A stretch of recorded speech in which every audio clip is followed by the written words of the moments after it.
Today, we're diving into a fascinating inquiry-based activity, the Foyle River Inquiry.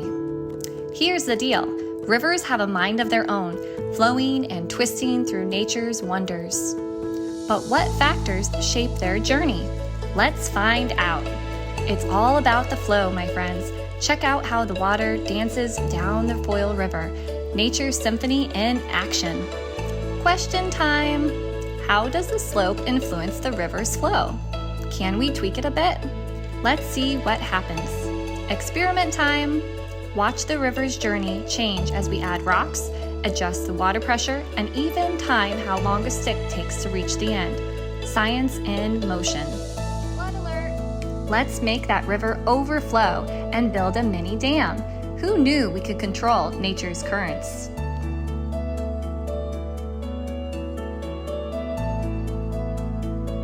So, fellow explorers, whether you're a young scientist or a curious adventurer, the Foyle River Inquiry is your ticket to unraveling the secrets of rivers.